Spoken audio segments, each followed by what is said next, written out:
한번 따라 하실까요? 예언대로 십자가에 달리신 예수 그리스도, 예언대로 십자가에 달리신 예수 그리스도.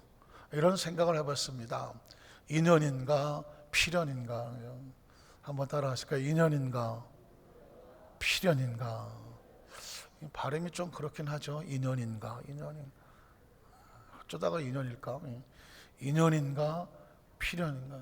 우리가 사는 삶이 인연이랄까 우연이다. 어쩐지 발음이 이상하더라. 따라 하실까요? 우연인가? 나 인연 아니었어. 우연인가 필연인가? 천번을 열심히 불렀더니 갑자기 순간 헷갈렸어요. 한번 따라 하실까요? 우연인가 필연인가? 이 세상이 우연이라면, 세상 이것처럼 황망한 것은 없습니다. 우리가 사는 우주가 우연이라면, 우리가 사는 지구가 우연이라면, 우리의 생명이 우연이라면, 저와 여러분의 존재가 우연이라면, 여의도 순복 안산교회가 우연이라면, 우리의 만남이 우연이라면 무슨 의미가 있겠습니까? 삶을 우연이라고 생각을 하면 이런 의미가 없습니다. 진짜 어쩌다가 재수가 좋아서 얻어 걸려서 사는 거죠. 우연에 무슨 목적이 있겠습니까? 우연에 무슨 가치가 있겠습니까? 우연에 무슨 미래가 있겠습니까? 어쩌다가 또 우연히 어떻게 될 줄을 누가 알겠습니까? 그래서 이 세상을 삶을 살아가는 사람들이 우연이라고 생각을 하면 이것처럼 허무한 것은 없습니다. 우연히 그냥 바람 따라 구름 따라 스쳐 지나가다가 또 어떻게 될지 누가 알겠어? 우연에 맡기고 사는 삶은 요행과 재수를 바랄 수밖에 없고, 그냥 아주 우연히, 아주 요행이 그냥 재수가 좋아서 어떻게 되면 좋고 안 돼도 할 수 없고 그냥 팔자지 뭐. 그러면 이 세상에 가치를 따질 수 있는 것은 하나도 없습니다. 필연이라고 하면 이야기가 달라집니다. 이 우주 만물은 필연이어야 됩니다. 필연이라 뭐냐면 필요에 의해서 정확한 목적과 계획과 그리고 구상과 설계와 가치를 위해서 존재하는 거죠. 누군가 필요한 목적을 위해서 있게 한 거죠. 그래서 이걸 창조라고 말하는 것입니다. 필연이라고 하면 창조주가 있어야 돼요. 우주가 왜 존재하느냐? 우연인가 필연인가? 필연이라면 무슨 필요인가? 그건 창조주의 필요인 것이죠. 이 지구가 존재한다면 우연인가 필연인가? 우리가 사는 세상은 우연이라면 목적이 없지만 필연이라면 목적이 있습니다. 왜 목적이 있을까요?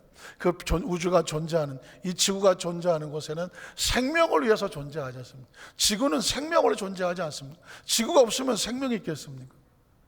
이 우주에 어마어마한 별들이 많잖아요. 그런데 지금 지구에만 생명이 있단 말입니다. 물론 항공학자들은, 우주학자들은 지구와 비슷한 환경 속에서 생명체가 살고 있는, 살 법한 그 별들을 찾느라고 밥 먹고 하는 일이 별 찾는 것입니다. 그래서 가끔 가다가 그런 뉴스가 나옵니다. 1500광년 떨어진 곳에 지구와 비슷한 태양과 별을, 행성을 갖고 있으며 모든 어떻게 보이는 것이 생명이 살 수도 있지 모르는 그런 별을 발견했다. 그럼 거기다가 이렇게 씁니다. 1500광년이나 떨어진 걸 누가 아냐? 사실 틀린 말도 아닙니다. 빛으로 1년을 달려가는 것을 1광년이라고 말하는데요. 빛으로 1년을 달려가. 그게 또 1500만을 달려가. 어디가 있는 거야 도대체? 그런 것처럼 어떻게 내 생명이 있는 걸 찾고자 하나 지금 당장은 보이지 않습니다. 그럼 지구에만 지금 생명이 있는 거예요. 신기하지 않습니까? 우연일까요? 우연이라고 할 수 없지만 필연이라고 하면 목적이 있는 것이죠. 하나님께서 생명을 살게 하시려고 지구를 주신 것이고, 그 안에 우리가 다른 어떤 짐승과 동물과 식물이 아닌 인간으로 하나님 형상과 모양을 받은 사람이 되었다는 건 엄청난 필연의 축복입니다. 필연의 축복이고, 이 시대에 우리를 보낸 것은 필연입니다. 우리가 만약에 저 옛날 조선 시대에 태어났어, 개 있느냐 뭐 이러고 다니까 이보시오. 조선시 힘들어 진짜. 그 시대는 어떻게 살은 거야. 일제시대, 물론 겪으신 분이 또 계실 수 있겠지만 각 시대마다 다 아픔과 상처가 있지만 먼 훗날 그럴 겁니다. 우리 후배들이 코로나 시대, 코로나19 시대, 그 시대 사람들은 어떻게 살았을까 하니 까불지 마라, 지금 살고 있다 꿋꿋하게 아주. 먼 훗날은 아마 깜짝 놀랄 겁니다. 우리가 조선시대 생각하듯이 불과 100년 200년 후에는 코로나19 시대가 있었대, 그때 별일이 다 있었대, 그때 어떻게 살았을까, 아마 그렇게 생각하는 것처럼 어쩌면 우리를 이 시대에 살게 하실 때는 우연은 하나도 없습니다. 다 필연이라는 것이죠. 필연이란 뭐냐? 하나님의 계획에 의해서 존재하고 그 모든 사명과 목적을 이루고, 그리고 그 짧은 생애의 목적을 완성은 없겠지만 최선을 다하고, 그리고 하나님께로 돌아가는 것입니다. 모든 게 다 그렇지 않습니까? 모든 하나님께로 돌아가는 것입니다. 제가 이야기를 드린 것은 뭐냐면 이 우연과 필연의 가장 핵심적인 존재는 뭐냐? 예수 그리스도입니다. 예수님은 우연에 존재하신 분인가? 아니면 예수님은 필연적으로 필요하신 분인가? 만약에 예수님이 우연히 그 시대에 사람들로부터 메시아로 추앙받다가 결국은 십자가에 매달려서 실패한 존재로 끝났다고 하면 그 예수 그리스도의 목을 맬 이유가 아무것도 없는 것입니다. 그런데 왜 그 예수 그리스도는 우연 속에 사라지지 아니하고 수천 년이 지난 지금도 그 예수 그리스도의 이름으로 하늘을 발견하고 예수 그리스도의 이름으로 영적인 자유를 얻으며 예수 그리스도의 이름으로 천국의 소망을 가지며 예수 그리스도를 통하여서 우리가 하나님의 자녀됨을 발견하고 예수 그리스도 말미암아 영안이 열려지고 예수 그리스도 말미암아 영의 귀가 열려지고 예수 그리스도 말미암아 우리의 신분이 달라지고 예수 그리스도 말미암아 삶의 목적이 생기고 삶의 필연인 걸 알게 되고 나이를 먹어가도 예수 그리스도 말미암아 우리는 세상에서 늙어가는 존재가 아니라 하늘을 향하여 달려가는 존재가 되어지고 단 하루를 살아도 삶을 살아도 내가 사는 이유와 목적이 있구나. 왜? 예수 그리스도로 말미암아. 그러면 예수 그리스도가 우연인가 필연인가 정확하게 알고 있어야 되지 않겠습니까? 그래서 성경을 찾다가 보면 예수님의 사역에 필수적으로 따라 나오는 단어가 뭐냐면 예수님은 우연이 아니다 필연이다 하는 것입니다. 그가 하는 행동은 우연히 하는 행동이 아니라 목적이 있는 행동이다. 오다 가다 기분 내키는 대로 그냥 벌어진 사건이 아니라 예수의 사역은 분명한 목적과 이유가 있는 필연적인 사건이다. 그걸 우리에게 말씀하고 있는 것이거든요. 이게 왜 중요하냐면 크리스찬이라고 하면 내가 믿는 예수 그리스도에 대한 막연한 생각이 아니라 정확한 체계가 중요합니다. 오늘은 예수 그리스도의 체계에 대해서 말하는 것입니다. 그가 예수 그리스도인가? 성경은 뭐라고 말하는가? 그걸 한번 살펴보는 거죠. 누군가 예수는 우연이라고 물었을 때 예수는 필연이다 라고 이 열쇠같이 키를 같이 가지고 있으면 예수가 필연이면 우리 모두는 필연이기 때문에 그렇습니다. 우리 첫 번째로 예수님의 탄생은 우연인가 필연인가? 마태복음 1장 18절로 23절에 보면 예수 그리스도의 나심은 이러하니라. 중요하죠. 우연히 났을까? 그의 어머니 마리아가 요셉과 약혼하고 동거하기 전에 성령으로 잉태된 것이 나타났더니 그의 남편 요셉은 의로운 사람이라 그를 드러내지 아니하고 이건 잘못 걸렸구나, 내가 우연히 잘못 여자를 만났구나, 어쩌다가 남자도 알지 결혼도 안 한 여자가 임신을 했을까, 내가 이 상황에서 그 사람도 그냥 조용히 내보내고 나도 조용히 끝냈으면 좋겠구나. 어쩌면 요셉은 우연이라고 생각했을 것입니다. 어쩌다가 이런 상황을 만났을까라고 피해가려고 했습니다. 그래서 가만히 끊고자 했었습니다. 그런데 그 다음 절을 보면 이 일을 생각할 때 생각하죠. 이 사실은 그림이 있는데 요셉의 그림이 고민을 합니다.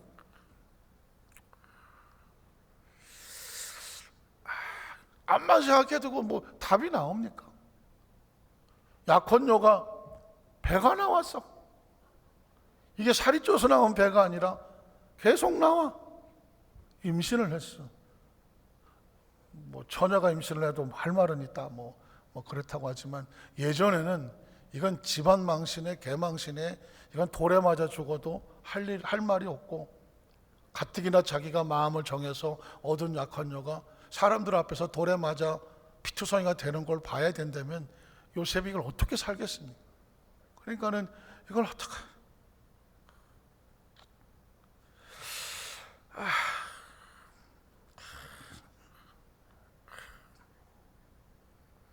연기가 괜찮습니까? 아니 그럴 것 같은 거야. 잠이 옵니까? 그래서 그냥 방법이 없어. 조용히 끝내자. 그 수밖에 없는 거예요. 그랬는데 주의 사자가 현명하였다. 그 고민하고 있는 그 모습 뒤에 천사가 보이는 거예요. 천사가 나타난 이유는 뭘까요? 이건 우연이 아니다. 재수가 없는 게 아니라 오다 가다 걸린 게 아니라는 것입니다. 그래서 세상적으로 볼 때는 우연이지만 팔자지만 재수지만 이게 하나님은 우리에게 뭘 주시냐면 우연이 아닌 필연으로 나타나는 것입니다. 사람이 보이면 우연인데요, 나만 보이면 우연인데 하나님이 존재하면 하나님의 말씀은 우리에게 필연을 가르쳐 주는 거죠. 주의 사자가 현몽하여 이르되 다윗의 자손 요셉아 내 아내 마리아 데려오기를 무서워하지 말라. 왜 무서워할까요? 우연일까 봐 그래요. 팔자일까 봐 그래요. 재수일까 봐 그래요. 제가 이야기를 지금 계속 이렇게 반복하는 이유는 크리스찬의 의식과 사고 속에 지금 내 삶에 벌어지는 걸 우연이라고 생각하면, 재수라고 생각하면, 남들은 다 그냥 별일 없는데 나만 재수 없게 이런 일을 만났다면, 내가 어쩌다 이런 인간을 만났나, 내가 어쩌다 난 이렇게 정말 운도 없나, 삶의 어떤 팔자와 삶을 이렇게 생각을 하면 지금 요셉처럼 무섭고 고민하고 그리고 의욕도 없고 힘도 안 나요. 그렇다고 지금 요셉이 하나님을 안 섬기는 사람입니까? 그는 의로운 사람입니다. 마리아를 도와주려고 하는 거거든요. 그러나 뭐를 모르느냐, 지금 내게 주어진 상황이 필연인지를 몰라서 그래요.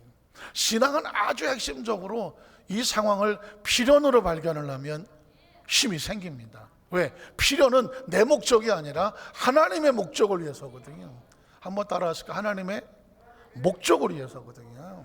나를 통해서 이루시는 하나님의 목적을, 그것이 나에게 혹시 아프더라도, 혹시 내가 막 억울한 일을 당하더라도, 누명을 쓰더라도, 남을 이 처녀가 임신해서 데려오는데 이걸 데려고 온다고 하면 이거 저것들이 저 약혼도 하기 전에 일을 치렀나? 남들은 뭐 손가락질도 하지 않겠습니까?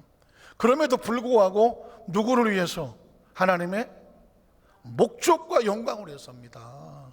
그래서 천사가 나타나는 거죠. 요셉아 무서워하지 말아라. 그에게 잉태된 자는 성령으로 된 거다. 이유가 뭘까요? 하나님의 목적이라는 것입니다. 성령은 다른 뜻이 아닙니다. 하나님의 목적인 거죠. 그럼 얘기가 달라지죠. 그래서 여러분, 우리의 삶에 벌어지는 것은 내가 보기 좋아야 좋은 게 아니에요. 혹시 내가 보기에 힘들어도, 내가 보기에도 이건 좀 위험한데, 내가 보기에 이건 좀 힘든데 하라고 할지라도 여기서 발견할 것은 뭐냐면 성령으로 잉태된 것, 하나님이 하시는 것, 하나님이 하시는 것, 하나님의 목적이 있다. 지금 이 일에 너를 통해서 이루시는 하나님의 목적이 있어요. 사실 우리는 뭐 때문에 사느냐? 하나님의 목적을 위해서 사는 거죠. 목적을. 보십시오. 우리 몸은요, 등 따시고 배부르면 최고야. 이 몸이 뭘 원하겠어? 이 몸은요, 그냥 잘 먹고 잘 입고 따뜻하고 편하고 그냥 늘어져 있으면 최고야. 몸이 뭘 하려고 합니까?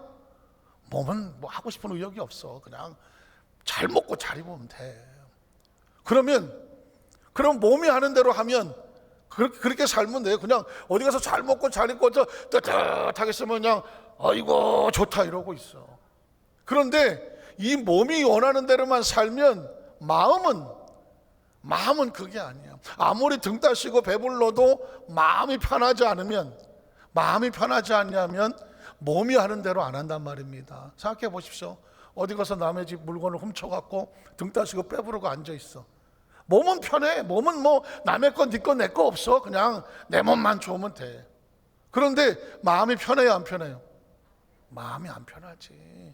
그러니까 몸은 좀 힘들더라도 마음이 편안되고 하고 싶어. 속이 편하고 싶거든. 그래서 이 마음이 좀 따뜻하고 위로받고 뭔가 좀 내 마음에 드는 거, 그냥 보기 좋고 듣기 좋고 이런 마음이 어떤 걸 찾으려고 자꾸 마음은 방황을 해. 이게 보통 인생들이 지금 사는 거예요. 그래서 마음 먹은 대로 하고 싶고, 마음 내키는 대로 하고 싶고, 기분대로 하고 싶어. 내 마음대로 하면 얼마나 좋아. 내 마음대로 하면 내 마음이지 뭐. 엿장수 마음대로라며. 마음대로래. 그런데 마음대로 살면 이 세상에 사는 사람이 다 각자 자기 마음대로 살아봐. 옆에서 툭 때려놓고 왜 때려? 내 마음이야. 이게 도는 것도 내 마음이야. 내 마음이지 뭐. 그러면 이 세상에 살겠어요? 못 살겠어요? 못 삽니다. 사람은 육신에 내킨 욕심만 갖고도 못 살지, 마음 내키는 대로만 해도 못 살아. 왜? 사람은 각자 다 다르니까 마음이. 그래서 사람이 사람답게 살려고 하면 목적이 필요한데, 그 목적은 개인의 목적이 아닌 하나님의 나라의 목적이 있어야 돼요. 이게 크리스찬이 다른 거예요. 크리스찬은요, 등 따시고 배부른 곳으로 가지 않아요. 크리스찬은 내 마음이 와, 내 하고 싶은 대로, 마음 내키는 대로 말하고 마음 내키는 대로 행동하지 않아요. 지금 내 행동과 내 마음과 내 말과 내 모든 목적과 나의 흐름이 누구의 영광이 되느냐? 하나님의 영광과 하나님의 목적이 되느냐. 이게 다른 거예요. 세상은 막 넓은 길로 막 가는데 하나님의 사람은 좁은 길로 가. 저거 왜 저래? 거기 가면 힘들어. 그 좁은 길 힘들어. 그 좁은 길 마음고생 좀 할걸? 그런데 성경은 말합니다. 넓은 길을 가지 말고 좁은 길을 가라. 왜 좁은 길 왜 가요? 거기 뭐가 있나요? 하나님의 목적이 있거든요. 목적이 있는 거예요. 천국은요, 하나님의 목적입니다. 천국을 무슨 다이아몬드가 깔려 있고 무슨 빙하수가 흐르고 기와 요처가 난리를 치고, 그냥 이 얘기는 전부 다 육신적인 감정이잖아. 그런데 가면 뭐가 좋겠어요? 육신도 좋고 기분도 좋겠지 기분도. 그러나 영은 등 따시고 배부른다고 영이 편하지 않아요. 내 마음이 내키는 대로 했다고 해서 마음이 내가 너무 좋아, 기분이 너무 좋아, 하고 싶은 대로 다 했어, 여한이 없어. 그러나 영은 그걸 원하지 않아요. 영이 편안한 건 뭐냐? 하나님의 목적에 갈 때 그게 편안한 거예요. 그게 성경은 말하지 않습니까? 네 육신을 죽이는 사람을, 육신은 죽이나 영혼은 죽이지 못한 걸 두려워하지 말고 네 영혼을 죽이는 자를, 영혼을 관리한 자를 두려워하라는 얘기는 뭘까요? 그 편에 서라고 하는 거거든요. 그래서 이만큼 살아보니 등 따시고 배부르려고 사는 것은 동물적인 삶이요, 내 마음대로 편하게 살려고 하는 것은 인간적인 삶이라. 살아보니 사람은 육신과 영혼만 가지고 있는 것이 아니고 하나님은 영이 들어와서, 성령이 내 안에 들어와서 하나님의 목적으로 끌고 가야, 그래야 내 신간이 편하구나. 안 그렇소? 이 지역마다 사투리가 다른데, 예전에 그 충청도 쪽에 어떤 목사님은 믿습니까가 아니야, 기여 안 기여? 성도들이 뭐라 그래요? 기여요. 거기는 설교할 때마다 기여 안 기여? 겨. 그래서 가만히 앉아보니까 나는 참 좀 희한해, 어색하더라고요. 하나님이 어쩌면 겨 안 겨? 겨. 그럼 그려 안 그려? 그려. 그러니까 이게 충성도 목사님은 그려 안 그려? 그런다. 전라도 기냐 안 기냐? 기다이 어쨌든 미국 중국 가서 그랬어요.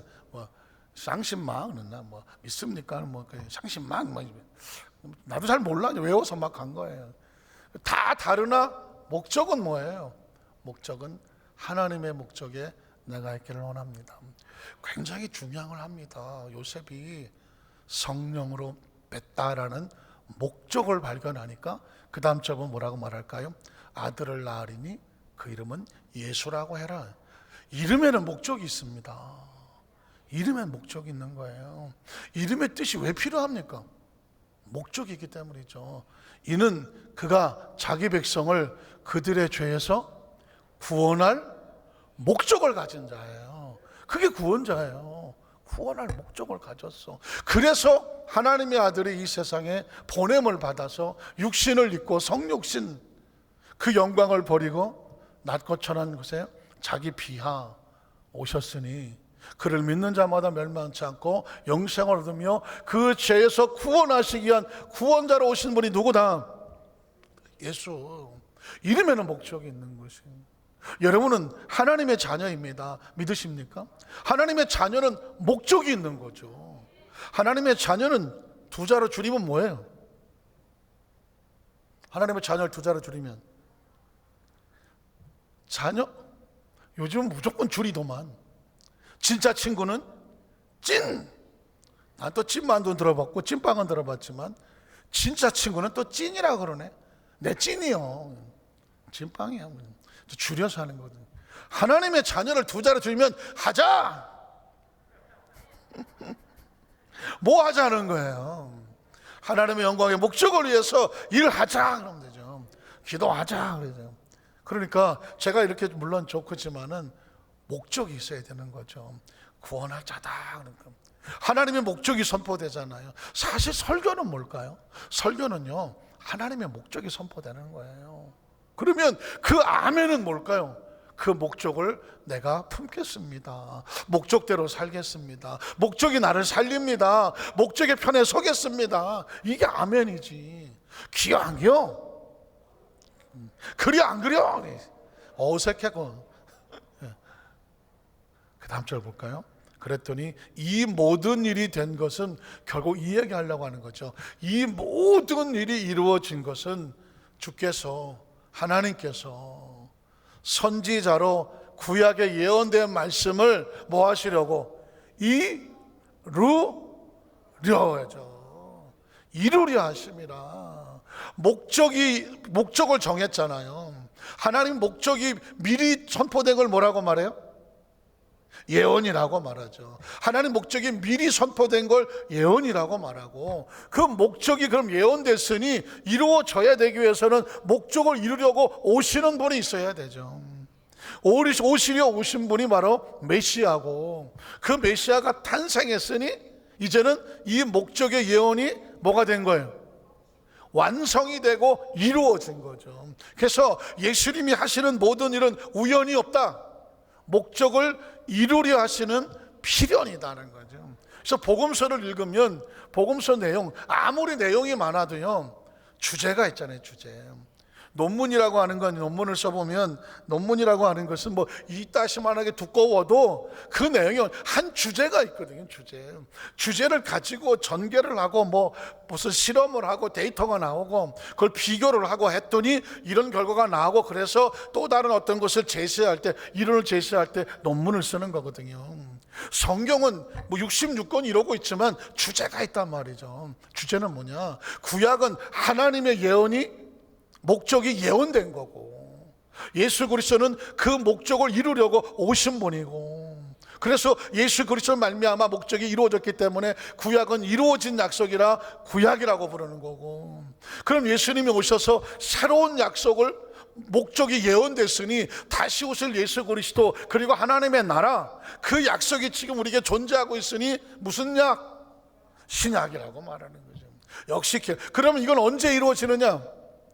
다시 오실 예수님, 재림, 예수 그리스도가 다시 오시는 목적은 뭐냐? 신약에 예언된 그 목적, 예언된 것을 또다시 이루려 오시는 것입니다. 그러면 예수님이 오셔서 이 구약의 예언을 이루어 줬으므로 우리에게 구원의 문이 열렸고, 그전에는 이스라엘 백성만 하나님의 자녀가 됐는데 이제는 모든 이방인들이, 마태복음 8장에 동서로부터 많은 사람들이, 백부장 같은 사람들이 동서로부터 와서 아브라함과 이삭과 야곱의 자리에 앉으려니와 예수를 알지 못하는 유대인들은, 아브라함의 7대 자손들은 다 쫓겨나서 슬피 울며 이를 갈며 있으리라. 그 똑같은 구원의 역사가 예수 그리스도로 말미암아 이루어졌고, 이제 다시 예수님이 오시면 이제는 이 땅이 아닌 하나님의 나라에, 동서로부터 예수를 구주로 믿고 약속을 믿었던 자들이 하나님의 나라에 그리스도의 신부가 되어져서 구원의 문으로, 우리가 예수를 믿고 구원의 문에 들어온 것처럼, 하나님의 자녀가 된 것처럼 그리스도의 신부로 천국에 들어가서, 믿으십니까? 천국에 들어가서, 천국에 들어와서 그와 함께 하나님의 영원한 나라를 다스리리라. 그래서 이 땅은 천국의 모형이고, 교회는 천국의 모형이고, 우리 성도들은 천국인의 모형이고, 믿으십니까? 그래서 여기서 훈련을 받고, 여기서 교육을 받고, 여기서 하나님의 목적을 가슴에 품고 천국을 가면 낯설고 물서는 것이 아니라, 낯설고 물서는 것이 아니라 아주 자연스럽게 예수 그리스도로 말미암아 육신을 벗고, 이제는 뭐 더 이상 울고 짜고 힘들고 억울하고 속상하고 서운하고 섭섭하고 뭐 잘했니 못했니, 네가 잘났니 못났니, 비판 정죄 차별 구별이 없는 하나님의 영원한 나라에 날아가고, 믿으십니까? 영원히 살리라. 그게 바로 천국의 목적입니다. 그래서 저는 강단에서 여러분에게 설교를 할 때에 이제 목적을 가지고 설교를 하는데, 목적은 뭐냐? 지금 우리가 누구인가? 하나님의 목적은 무엇인가? 날마다 예배 드릴 때 우리의 관심은 뭐냐면, 나는 지금 하나님의 목적대로 그 편으로 잘 가고 있는가? 왜냐하면 잘못 가면 안 되는 거거든요. 신앙생활의 중요한 것은 열심보다 방향입니다. 한번 따라하실까요? 신앙은 열심보다 방향이다. 열심보다 방향입니다. 열심은 해. 뭔지 모르지만 어디 열심히 해. 그런데 어디로 가냐면 반대로 가.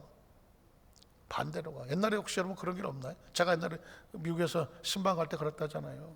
이스트 웨스트가 있어. 서쪽 동쪽이 있어. 이게 까딱 잘못 표현, 이게 WE, 그런데 순간 머릿속에 서쪽인데 동쪽으로 머릿속에 입력이 되면 열심히 막 간다니까, 막 신나게 가지 뭐. 근데 어디로 가? 딴 데로 가. 딴 데로 가면은요, 딴 데로 간 것만큼 다시 돌아와야 돼. 그걸 뭐라고 말하느냐? 회개라고 말하는 거예요. 회개는 잘못된 곳을 갖다 방향을 돌려서 옳은 곳으로 돌아오는 거라고 말하는 거예요. 회개라고 말하는 거예요. 탕자는 아이고 얼마나 좋고 열심히 들고 나갔지, 뭐 내가 아버지 필요 없어, 아버지 없이 내가 정말 내가 먼 곳에 가갖고 열심히 내가 정말 성공해서 보여주겠다고 막 하고 와서 이빨 막 거품을 물고 막 나갔을 거예요. 그런데 가보니 기다리는 건 기근이요, 기다리는 건 흉년이에요, 기다리는 건 순사기꾼이야.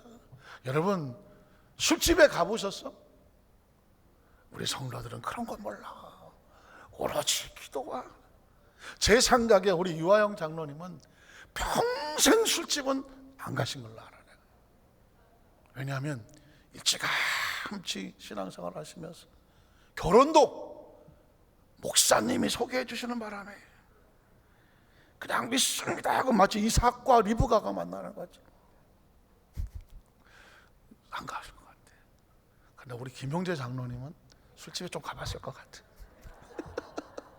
근데 이게 뭐 누가 어떤 게 좋고 나쁜 건 아니에요. 좋고 나쁜 건 아니야. 예수 믿기 전에 뭐 술집에 가볼 수도 있고 하지. 또 가본 사람은 또 그 세계를 알기 때문에 안 가. 요양 장로님은 몰라서 안 가고, 김현 장로님은 알기 때문에 안 가. 여러분 이 술집에 가봐. 이 술집 여자들은 딱 보면 돈 냄새를 맡아. 저게 들어오는데 돈이 있는지 없는지를 알아. 그래서 딱 받고 돈 없는 것들은 쳐다도 안 봐. 딱 봤다 돈이 있다? 그러면 오빠, 사장님, 회장님, 세상에 어디서 그런 얘기를 들어보겠어. 옆구리 딱 붙어가고 그냥 사장님 해봐. 정신 나가지 막. 거기서 뭐 사주세요, 뭐 사주세요. 야, 양주 갖고 와. 그래갖고는 그날 저녁에 200만 원 긁고 나온다니까. 이게요, 세상 살다가 보면 살다가 보면 자기가 지금 무슨 목적으로 사는지를 모르면 당하게 되어 있어. 지금 이 세상은 눈을 이루고 키우면서 어떻게든지 하나님의 자녀들을 긁어다가 전부 저 넓은 길 저 쓰레기통에다가 저 지옥에 다 갖다 집어넣으려고 막 잡아당기거든. 막 잡아당기거든요. 목적이 없이 산다는 것은 위험한 겁니다. 그래서 신앙생활을 하면서 여러분 앞으로는 뭐냐면 신앙생활 오래 했다는 게 아니야. 뭘 많이 했다는 게 아니라 목적을 붙잡아야 되는 것이에요. 지금 이 요셉은 자기가 고민하고 힘들고 어려울 때 목적을 붙잡으니까 그 예수를 위해서 죽음도 불사하게 된 거죠. 목적이 있으면요 힘들고 어려워도 가. 지금 여기 예배 참석한 우리 모든 성도님들은 하나님께서 다 목적을 주신 분들이에요. 목적으로 살아야 돼. 목적으로 살아야 돼. 아유, 목사님은 어쩜 이렇게 술집 이야기를 잘할까?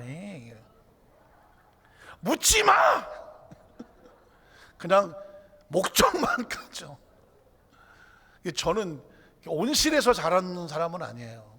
어려서부터 신앙생활을 해서 신앙생활에서 교회에서만 쭉 자랐지만 어떤 분은 그래요. 아유, 목사님은 술 한 잔도 안 먹어봤을 것 같다. 그래. 고마워 그렇게 봐줘서. 진짜 고마워. 그러나 신앙생활은 성령 체험 없이 그냥 어려서부터 신앙생활을 했으니 얼마나 고뇌가 많겠어요. 신앙생활은 성령 받지 않고 한다는 것은 죽을 지경이 아주. 왜? 머리는 알겠지만 몸이 못 따라가는 거죠. 그래서 나도 잠깐 흔들려 본 적이 있어. 묻지는 마 그냥. 그래서 정말 거칠고 힘든 어려운 과정 속에서 눈물로 오면서 뭘 하느냐. 그런 세계도 있고 이런 세계도 있고. 그래서 저는 어떤 크리스찬이더라도 힘들고 어렵고 뭐 넘어지고 쓰러지고 방황하고 뭐 힘들어지고 했던 그 과정에서 누구를 향해서 돌을 던지지를 않아요. 왜냐하면 누구나 그럴 수 있어요. 그러나 거기서 딛고 일어서서 예수님은 오라고 하기 때문에 다시 제 길로 오면 그때 그분을 안고 품고 격려해주고 이해하고 품어주는 게 그게 크리스찬이거든요. 제가 만약에 뭐 합리화하는 건 아니지만 무슨 신선처럼 살아갖고 교회 무슨 안방에만 살아서 와봐. 누가 어디 가서 뭐 이러면 이러고 판단이나 정죄나 하고 앉았을 거 아니에요. 그러나 저는 감사하게도 누구를 향해도 정죄하지 않아요. 누구를 향해도 돌을 던지지 않아요. 이유가 뭐냐면 바울의 심정을 알아. 바울이 그러더라고. 나는 죄인 중에 괴수다. 그래요. 자기 자신의 부족함과 연약함을 깨달으면 누구를 향해서 돌을 던지지 않아요. 이 이야기는 뭐냐면 우리 크리스찬들은 누구를 향해서는 돌을 던지고 정죄하고 손가락질하지는 않으나 그러나 지금 그럼에도 불구하고 우리를 세워서 직분과 사명과 목적을 주셨을 때는 그 목적은 하나님의 목적을 위해서는 요셉처럼 예수 그리스도를 영적인 아버지처럼 이렇게 육적인 아버지로 이렇게 사명했지만 그의 사역을 위해서 자신의 삶을 희생을 하더라도 예수님의 사역을 해서 최선을 다하는 이유가 뭘까요? 오해를 뒤집어 쓰고 죽음의 길에서 애굽으로 내려가서 그 아기 예수를 갖다가 마리아와 돌보고 그리고 마침내 다시 오고 그의 사역을 할 수 있도록 33년 동안에 그 예수의 뒤편에서 소리 없는 그림자가 되준 이유는 뭘까요? 그건 바로 하나님의 목적이 있기 때문에 그렇습니다. 오늘 저와 여러분의 신앙생활 가운데서도요, 내가 흔들린다? 내가 신앙이 흔들리는 게 아닙니다. 목적이 흔들리기 때문에 흔들리는 겁니다. 목적이 정확하면 흔들리지 않습니다. 누가 뭐라고 서운하고 섭섭하고 힘들고 어려운 소리를 하더라도 지금 요셉이 당한 것만큼 위기겠습니까? 그런데 그걸 어떻게 이깁니까? 인격으로 이깁니까? 무슨 품성이 좋아서 이깁니까? 체구가 커서 이깁니까? 나이가 많아서 이깁니까? 배운 게 많아서 이깁니까? 아닙니다. 지금 이렇게 된 것은 성령으로 잉태된 것이고 그는 자기 백성을 저들의 죄에서 구원할 자이기 때문이다. 그 이름을 예수라고 한다. 하나님의 목적을 위해서 너를 선택해서 비록 힘들고 어렵지만 그 사역을 너에게 맡긴 거다. 그래서 예수님의 그 육신의 아버지 요셉 마리아 이분들은 진짜 어려운 시대에 하나님의 선택받은 목적 있는 자들이 아니겠습니까? 물론 캐톨릭에서는 그걸 또 너무 추앙을 해서 무슨 뭐 성모 마리아 뭐 이런 표현을 하지만 사실은 그냥 하나님의 축복의 사역자였을 뿐이었지, 하나님의 사명의 목적을 가졌다고 해서 사람이 신성에 올라가는 것은 하나님의 뜻이 아니기 때문에 우리 기독교에서는 절대로 마리아를 뭐 성모 마리아 이따위 표현을 쓰지는 않죠. 그러나 그는 정말 힘들고 어려운 시기에 요셉과 함께 예수님의 그 탄생의 사역의 목적으로 귀하게 쓰임받은 그냥 축복의 통로, 우린 이 정도 선에서 하지 신성시하지는 않습니다. 말씀을 정리하기를 원합니다. 예수님의 탄생에도 이런 목적이 있었거니와 예수님의 탄생하신 장소, 어린 시절의 순환, 치료 사역, 메시아 사역, 복음 사역, 나중에 고난, 이 과정에서도요, 성경은 하나도 우연이 없다고 말합니다. 다 필연이야. 다음 시간에는 또 하나하나 예수님의 사역 속에 어떤 필연이 있었는지를 살펴보면서 이게 하나하나 확실해지면 지금 저와 여러분이 이 세상에 태어나서 지금까지 오면서 단 하나도 버릴 게 없습니다. 꼭 기억하세요. 단 하나도 쓸모없거나 의미 없는 것이 없고요, 좋은 것은 좋은 것대로 오늘의 나를 있게 하는 귀한 축복의 통로가 되었고요, 혹시 힘들고 어려우고 아프고 생각하고 싶지 않은 정말 고통스러운 것도 있지만 그것이 나를 지금 이 자리에 있기 때문에 강하게 만드는 것이죠. 그리고 절대 그렇게 하면 안 되겠구나 몸서리치는 교훈을 만들었을 것이고, 이 자리에 있기 때문에 가능한 거예요. 만에 하나 그 일로 인해서 세상에서 실망하고 절망하고 정말 가슴 아프지만 목숨을 끊거나 아니면 그냥 자포자기해서 세상에 그냥 버려치거나 포기했다고 하면 그것으로 인해서도 교훈을 얻지 못했겠으나, 이 자리에 나와 있다면 나를 힘들게 하고 아프게 하고 고통스러운 기억조차도 오늘의 나를 있게 하는 당당한 교훈과 계단이었다. 이렇게 알고 살아가는 사람은요, 앞으로 삶을 살아갈 때 무엇을 두려워하겠습니까? 무엇 때문에 무너지고 절망하고 좌절하겠습니까? 그리고 무슨 교만을 떨겠습니까?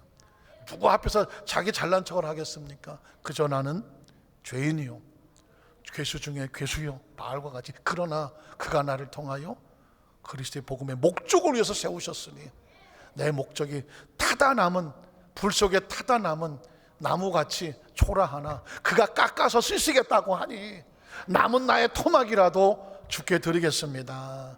이게 바로 저와 여러분의 신앙의 고백입니다. 그 축복의 주인공인 것을 꼭 기억하시기를 주님의 이름으로 축복합니다. 기도하겠습니다. 하나님 아버지 감사합니다.